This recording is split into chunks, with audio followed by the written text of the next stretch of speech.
AITA for telling my coworker off because I refused to work on Easter because she has kids. She said I couldn't have my own plans because I didn't have children. I'm a 23-year-old woman, and I work at an upscale hotel in California. I moved out here alone for school, so I don't have any family nearby. I balance work and study, and I'd say I'm pretty independent for my age. The job is good, not perfect, but it pays well enough to survive here, and since I work the night shift at the front desk, it's usually pretty peaceful. If you've ever worked in a hotel, especially the night shift, you know one person can easily handle the desk if they know what they're doing. I'm that person. The night owl.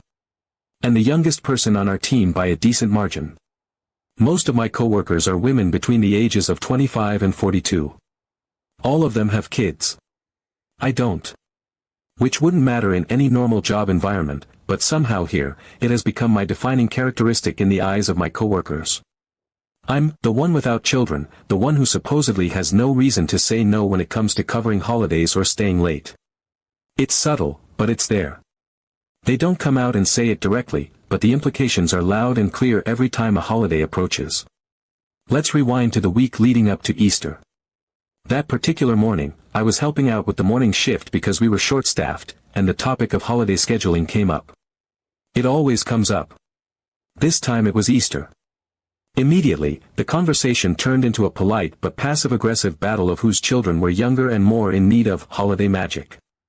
Every single woman in that room started claiming Easter as a sacred day for their family traditions. They were talking about egg hunts and church services and brunches and cute outfits. One even pulled out her phone and showed everyone the matching pastel dresses she got for her daughters. I didn't say a word. I didn't need to. In my head, I was thinking, well, it's not going to be me. I worked Christmas voluntarily. I worked Thanksgiving too. I stayed behind while everyone else went home to be with their kids and partners and extended families. I baked cookies alone and FaceTimed my mom from a tiny studio apartment. So this time, I was not going to volunteer.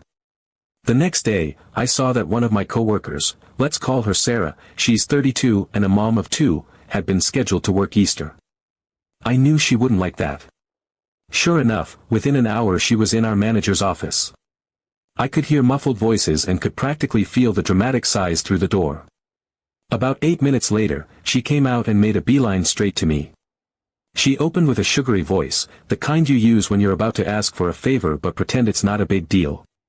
She started saying, "Hey, so I was wondering if you could work my shift on Easter so I could," but I cut her off gently but firmly and said, "No, I have plans that day." That's when the mask slipped. Her smile disappeared like someone had hit a switch. She looked me dead in the eye and said, "You don't even have kids. You don't understand what it feels like to want to be there for the life you created." She kept going, saying things like how mothers have to sacrifice so much and that I couldn't possibly relate. She said it like she was trying to guilt-trip me into seeing the light, as though being child-free made me morally inferior. Now I was still trying to be calm and professional, so I reminded her that I had covered both Christmas and Thanksgiving so others could be with their families.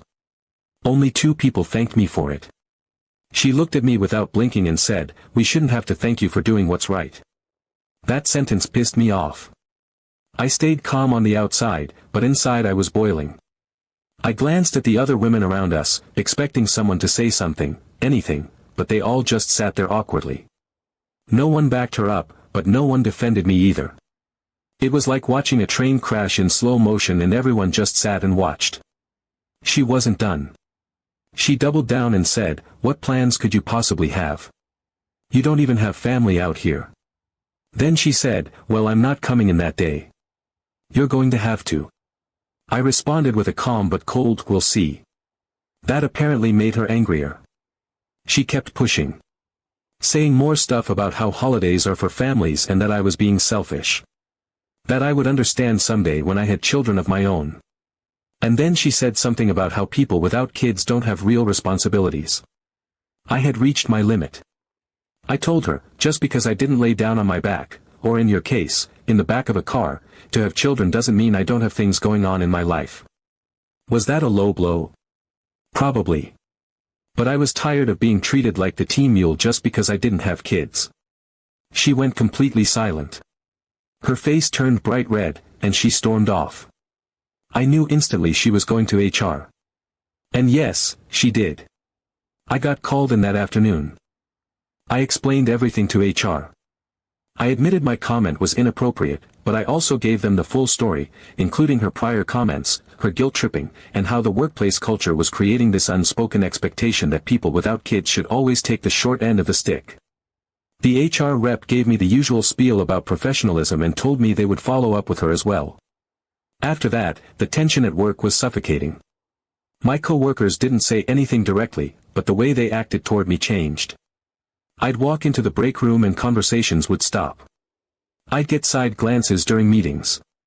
One of them even moved their stuff off the desk we sometimes shared. Finally, I had enough. I spoke up one morning while we were all gathered in the back office before our shift started. I told them I wasn't trying to undermine anyone's role as a mother. I respected that. I acknowledged that I don't know what it feels like to have a child depending on me. But I also made it clear that just because I don't have a child doesn't mean my time is worthless. That I shouldn't be expected to give up my holidays, my plans, or my peace of mind so others could always have theirs protected. That the job shouldn't revolve around who has children and who doesn't. It got quiet after that. No one said anything to my face, but I could tell some of them were processing it. One of the older women came up to me later and said she respected what I said and that I had a right to speak up for myself. Another one just shrugged and said, "You still shouldn't have said what you said to Sarah though." Fair. I wasn't proud of that part. My mom said the same thing when I told her. She said, "You're not wrong, but your delivery was harsh. You'll understand sacrifice more when you become a mother." Maybe she's right. Maybe I will.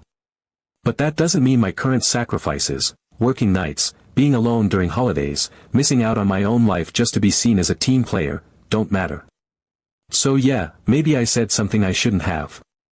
But after months of quiet resentment and being treated like the default holiday filler just because I don't have a child, I finally snapped.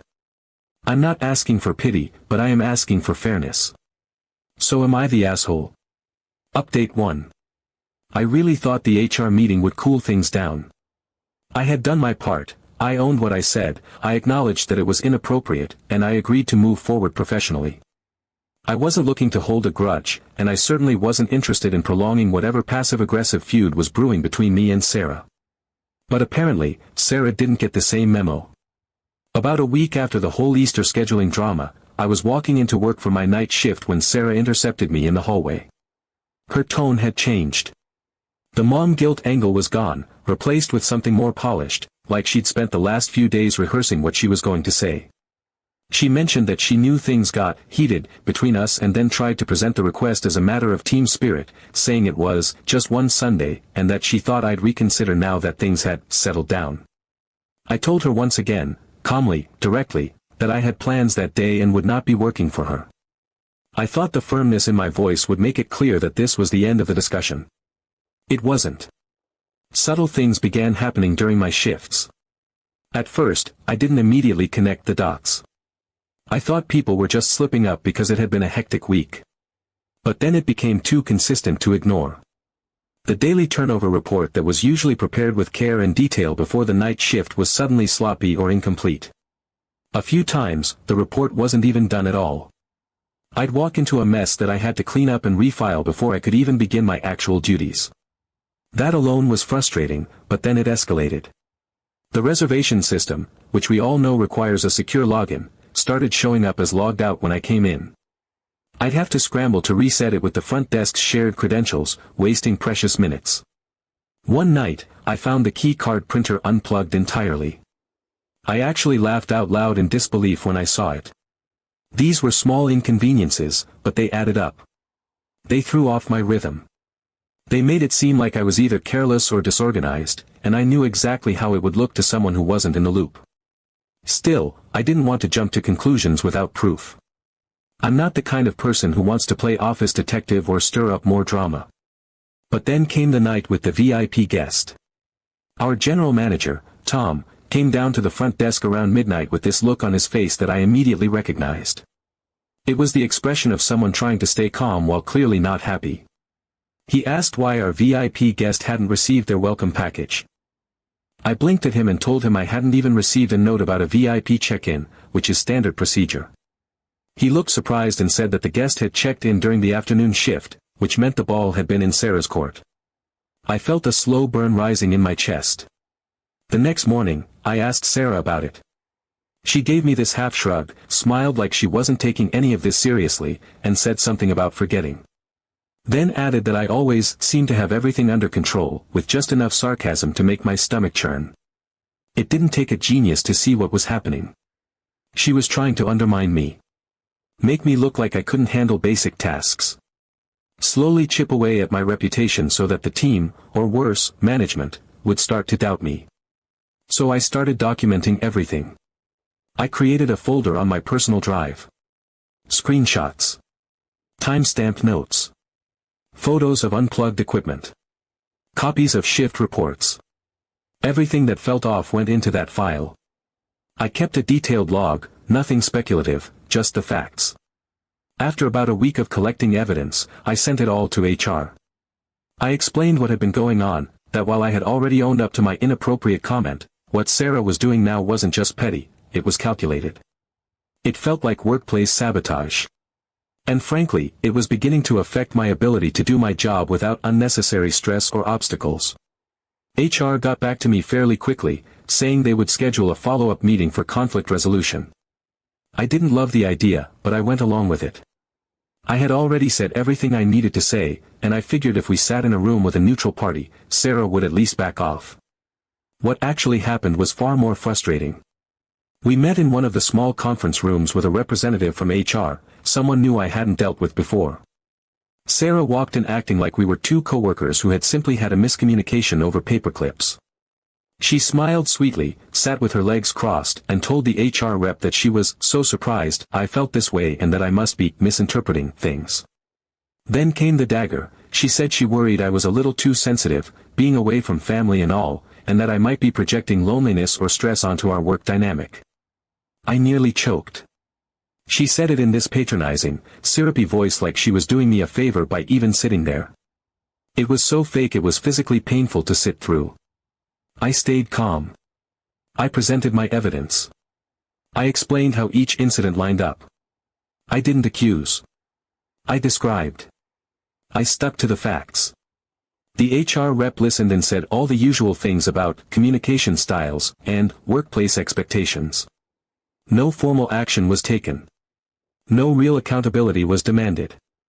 Instead, they wrapped it up by saying that they would keep an eye on the situation and encouraged both of us to be more mindful in our interactions moving forward. The meeting ended. Sarah stood up, smiled again, and walked out like she had just finished a friendly catch-up coffee. And just like that, I realized this wasn't over. HR said they would monitor the situation. Update 2. This one actually stunned me. Easter weekend finally rolled around, and I had made my boundaries crystal clear. I was not working. I wasn't on the schedule, I hadn't agreed to cover anyone, and I had real, solid plans.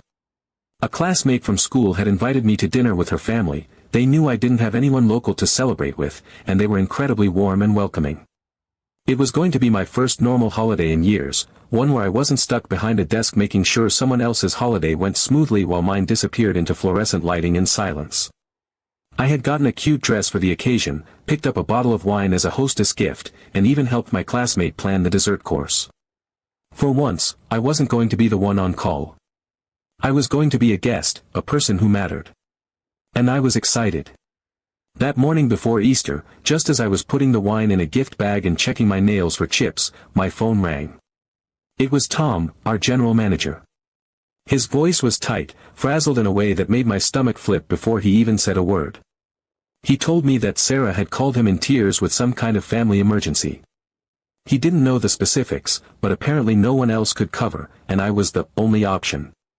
That familiar hotel pressure crept in like a fog, thick and suffocating. The unspoken rule was clear: if you're the youngest, the newest, the one without kids or ties, you say yes. Always. I asked for details. I needed something more than vague emotional panic to give up my first holiday that actually meant something to me. Tom paused, too long, and then admitted that Sarah hadn't given any specifics, only that she was upset and it was urgent. I sat with that for a second, my instincts practically screaming. It felt wrong. It smelled like manipulation, and I was done being the fallback plan. I told Tom I couldn't cancel my plans and that I hoped everything was okay but I wouldn't be coming in. He sighed, thanked me anyway, and hung up.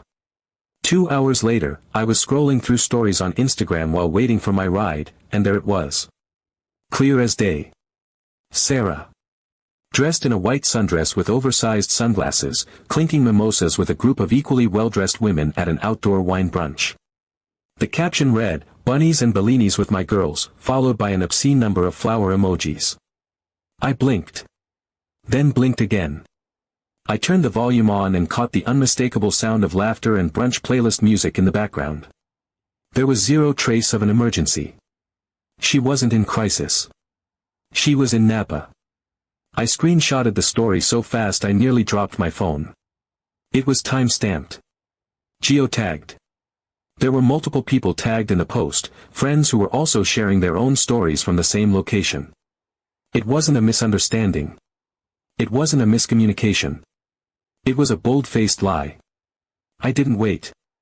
I wrote an email to HR right then and there. I explained that Sarah had fabricated a family emergency to get out of her shift, that she had manipulated Tom into pressuring me with that lie, and that I had proof. I attached screenshots and detailed the timeline. I CC'd Tom so he would see it too, not out of spite, but because he deserved to know he was used. I kept it professional but thorough. I didn't even let myself cool off before hitting send. I wanted it raw, real, and time-stamped. HR responded the next morning with a brief note saying they were reviewing the situation. That was all they said, and I didn't hear anything else for a while. I went to work that night like usual. The front desk felt different, quieter, heavier. My coworkers weren't avoiding me, but they weren't exactly rushing to say hello either. A few of them had probably seen the same stories I had. Gossip travels faster than guest checkouts in that place. Monday rolled around, and Sarah wasn't at work. Her name wasn't on the schedule. Her shift was blank. Nobody said anything officially, but the rumors were immediate and loud. Someone had heard she was suspended pending an investigation. Someone else said HR had called her in for a formal hearing. One of the newer front desk associates whispered that Sarah had been so dramatic during the meeting that she cried again, this time in front of 2 HR reps and Tom. I didn't ask for details. I didn't need the satisfaction of knowing how uncomfortable it made her. I just needed to know that it wasn't swept under the rug. The next few days passed with a strange energy. It felt like everyone was walking on eggshells, especially around me. I was civil, professional, and laser-focused. I wasn't there to stir the pot, I just wanted to do my job and not feel like I had to watch my back every second. When you're the youngest and the only one without a built-in support system at work, you don't get the luxury of slipping up. You play everything by the book. I made sure my logs were immaculate. My reports were flawless. My interactions were neutral and kind. I didn't want to give anyone a reason to say I had a chip on my shoulder. And then the following Monday came. I had just clocked in and was restocking the guest snack bar when I felt that familiar shift in the air. I turned my head and saw her. Sarah. She walked in like nothing had happened, dressed in her usual heels and blazer, talking to one of the concierge team like it was any other Monday morning. She didn't smile. She didn't scowl. She just walked past the desk, went to the break room, and disappeared behind the door. She didn't even look in my direction. Update 3. I thought after the suspension, things might finally settle down. I didn't expect warm hugs and heartfelt apologies, but I did think we could at least operate in a shared space without passive-aggressive games or workplace sabotage. I wasn't looking for reconciliation, I just wanted neutrality. Mutual indifference would have been a step up from the toxicity of the previous weeks.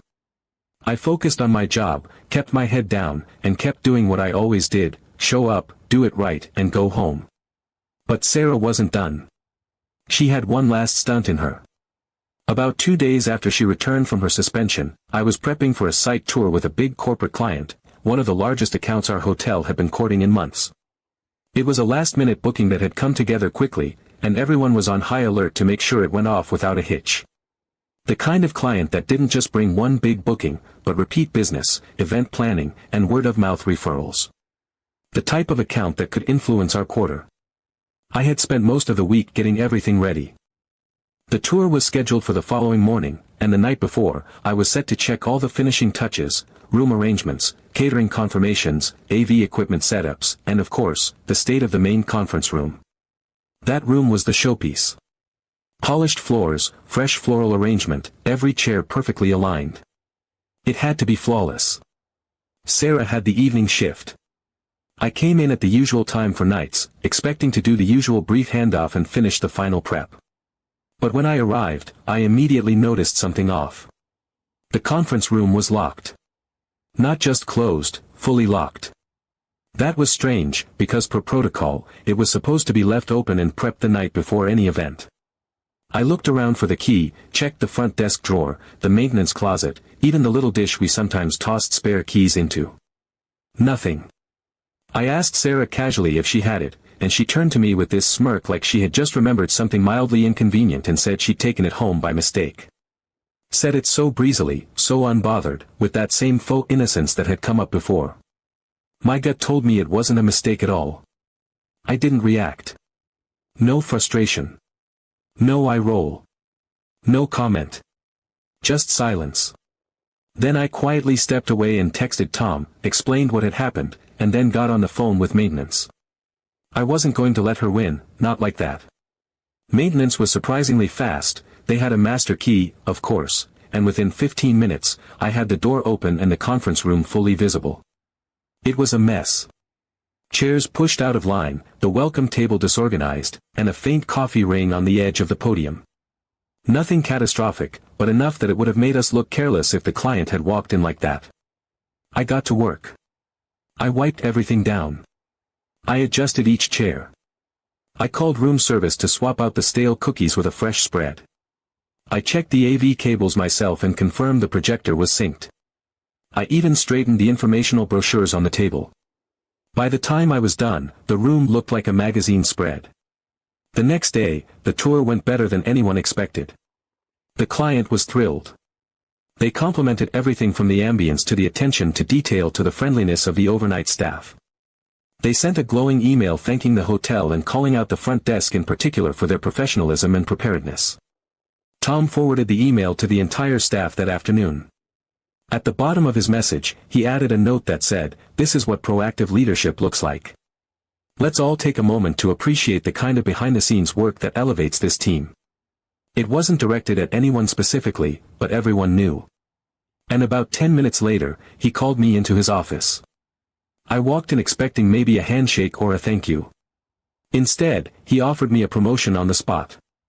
Effective immediately, I was the new assistant front office manager. I didn't hesitate. I accepted. It felt surreal. All those long nights, all that silent professionalism, all the boundaries I had been shamed for having, it was finally paying off. News spread fast. The congratulatory smiles came quickly from the people who had stayed neutral. Even some who had previously aligned more with Sarah looked quietly impressed. No one said anything to my face, but you could feel the shift. Respect, even if grudging. One of the newer hires, a younger mom, pulled me aside later that week. She apologized. Said she had never really thought about how unfair some of the expectations had been until I stood up for myself. Said she appreciated what I had done for the rest of them by not caving. It was a small moment, but it meant something. Sarah didn't say a word when she found out. She didn't complain, didn't argue, didn't cause a scene. She just went quiet. Her expression barely changed, but something in her demeanor told me she knew the game was over. About a week later, she put in her notice. 2 weeks, no drama. She didn't say where she was going. She didn't say goodbye to most people. I didn't ask. I didn't care. Since she left, things have been lighter. Not perfect, but smoother. The shift handovers are cleaner. The quiet little side eyes have mostly faded. A few linger here and there, from people who still see me as the outsider, the one without a husband or kids or a long tenure. But those stares don't stick like they used to. They slide off. Because now, I'm not just the young one. I'm not just the one without children. I'm the assistant front office manager who proved she could hold her own. And to everyone who said I was selfish or didn't understand sacrifice, turns out I didn't need to be a mother to know that my time and energy are valuable. I just needed to respect myself enough to say no, even when it wasn't convenient. Even when it wasn't popular. Even when it meant standing alone. And in the end, it paid off.